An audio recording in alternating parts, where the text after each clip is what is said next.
श्री स्वामी समर्थ आपल्या एका चरित्रातून म्हणतात की 1.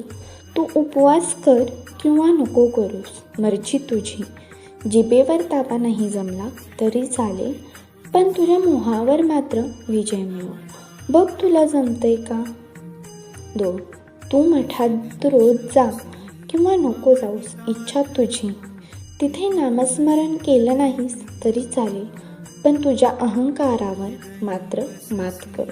बघ तुला जमतंय का? 3. तू सोहळ अवळ मान किंवा नको मानूस, हक्क तुझा. ते सर्व मानलं नाहीस तरी चालेल, पण तुझा आचार मात्र ठेव पवित्र. बघ तुला जमतंय का? 4.